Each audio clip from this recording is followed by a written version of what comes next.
Assalamualaikum warahmatullahi wabarakatuh.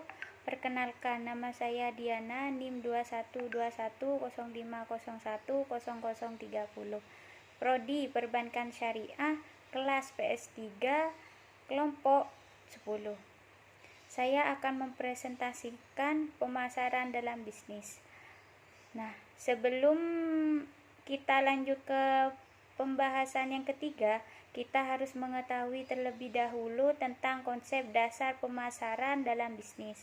Kita perlu adanya untuk memenuhi kebutuhan pelanggan, meningkatkan penjualan, memaksimalkan laba, dan memenangkan persaingan dengan kompetitor. Diperlakukan penerapan konsep pemasaran atau marketing konsep. Dari pengertiannya sendiri, konsep marketing atau konsep pemasaran merupakan strategi pemasaran yang dibangun atau dibuat bagian pemasaran pada sebuah perusahaan yang bertujuan untuk membangun hubungan yang menguntungkan atau brand dengan pelanggan yang ditargetkan. Konsep pemasaran ini tentunya tak hanya berlaku bagi pemasaran konvensional saja, tetapi juga perlu penerapan dalam pemasaran digital atau digital marketing. Beberapa konsep pemasaran yang penting untuk dipahami. 1. Production konsep atau konsep produksi. Konsep produksi sendiri merupakan salah satu faktor tertua yang menjadi fokus pemasaran dan mengarahkan pelanggan untuk menyukai produk yang ditawarkan, serta memastikan produk tersedia secara luas. Jika perusahaan fokus pada faktor ini, maka perusahaan akan mempersempit kendali atas operasional mereka sendiri dan kehilangan tujuan sebenarnya. Dalam beberapa kasus, konsep produksi dapat menyebabkan mafia pemasaran, sebab manajemen berfokus hanya pada peningkatan efisiensi produksi dan distribusi untuk memenuhi permintaan pelanggan saja. Konsep yang kedua adalah produk konsep atau konsep produk. Berdasarkan konsep produk, konsumen lebih menyukai produk yang memiliki fitur terbaik dari berbagai aspek, mulai dari kualitas, produktivitas, dan juga inovasi. Strategi pemasaran berfokus pada peningkatan produk dalam jangka panjang atau secara kontinu. Tak dipungkiri, jika kualitas dan pengembangan produk menjadi komponen penting dari strategi pemasaran agar bisa memenuhi kebutuhan pelanggan. Namun sama halnya dengan konsep produksi, jika hanya berfokus pada produk perusahaan saja, maka dapat menyebabkan mafia pemasaran.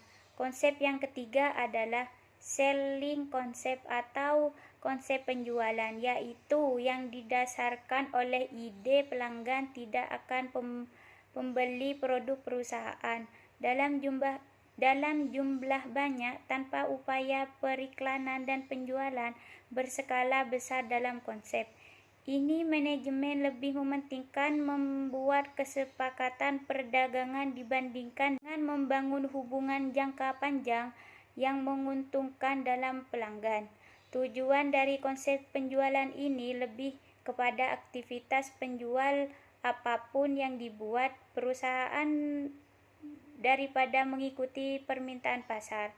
Konsep yang keempat adalah marketing konsep atau konsep pemasaran. Di konsep ini, pencapaian tujuan organisasi atau penjualan tertentu pada pemahaman kebutuhan dan keinginannya pasar yang membuat target market. Perusahaan yang menggunakan konsep ini ingin memberikan kepuasan pelanggan dan menjadi perusahaan yang lebih baik dari kompetitor. Di sini, manajemen pemasaran mengadopsi pendekatan yang berfokus pada pelanggan dengan menyediakan produk yang sesuai dengan kebutuhan dan keinginan mereka. Konsep ini merupakan konsep kekinian dan bisa bertahan lama, sebab tugasnya bukan menemukan pelanggan yang tepat atau produk Anda, tetapi menemukan produk yang tepat untuk pelanggan Anda. Yang kelima adalah sosial konsep atau konsep pemasaran sosial. Saat ini adalah banyak perusahaan yang merealisasikan konsep ini menjadi sosial konsep menempatkan kesejahteraan masyarakat di atas tanggung jawab secara sosial dan lingkungan, yang mana tak hanya memenuhi kebutuhan konsumen dan perusahaan saat ini, tetapi juga memelihara atau meningkatkan kemampuan generasi mendatang untuk memenuhi kebutuhan mereka. Contohnya, perusahaan dengan produk kecantikan, baju, peralatan makan, maupun kendaraan yang ramah lingkungan. Berikut ini adalah beberapa fungsi. 1. Fungsi pemasaran yang pertama adalah barang dapat dikenal oleh calon konsumen. Pemerataan barang hasil produksi. Barang atau produk yang dihasilkan menjadi lebih dikenali oleh konsumen. Dengan demikian, semakin banyak yang mengenalinya, maka akan semakin banyak memproses peluang untuk mendapatkan calon konsumen. Fungsi yang kedua adalah meningkatkan target penjualan. Semakin banyak yang mengetahui produk tersebut, maka peluang akan mendapat calon konsumen yang semakin besar, sehingga dapat meningkatkan kualitas penjualan. Hal tersebut paling penting dilakukan, terutama bagi mereka yang akan meningkatkan penjualan. Setiap perusahaan dalam perencanaan bisnisnya selalu menentukan target penjualan. Penjualan yang mencapai target senantiasa dapat menjalankan operasional perusahaan yang baik. Bahkan faktor yang dipertimbangkan oleh para investor adalah penjual yang terus meningkat. Fungsi yang ketiga adalah menambah keuntungan. Pengaruh yang tidak langsung dari fungsi pemasaran adalah menambahkan keuntungan. Hal tersebut dikarenakan keuntungan dapat dari penjualan.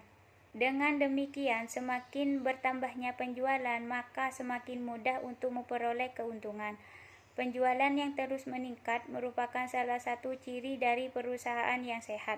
Hal tersebut tentunya dapat menarik para investor untuk dapat menginvestasikan uangnya kepada perusahaan tersebut. Dengan demikian, perusahaan bisa mengembangkan bisnisnya. Fungsi yang keempat adalah memperluas jaringan bisnis, yaitu dalam setiap pemasaran tertentu akan berhubungan dengan distributor dan agen, yang merupakan pihak yang berperan penting dalam mengembangkan usaha. Pentingnya untuk memperluas jaringan agar produk yang dihasilkan dapat dijual sesuai dengan targetnya. Bisnis akan tumbuh berkembang dengan baik apabila memiliki jaringan yang luas. Jaringan akan turut serta membantu dalam meningkatkan penjualan yang tentunya memiliki pengaruh yang berbanding lurus untuk mendapat keuntungan pada perusahaan tersebut. Fungsi yang kelima atau yang terakhir adalah mengetahui perilaku kompetitor, yaitu dalam pemasaran tentunya akan lebih banyak tahu kelebihan dan kekurangan kompetitor.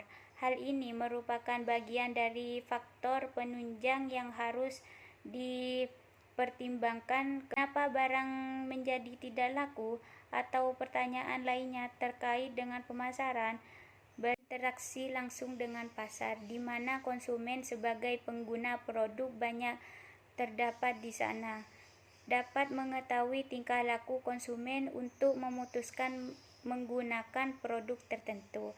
Hal tersebut secara tidak langsung dapat menilai pelaku bisnis untuk mengetahui perilaku kompetitornya dan strategi marketing yang dilakukannya. Sekian dari saya, kurang lebihnya mohon maaf. Wassalamualaikum warahmatullahi wabarakatuh.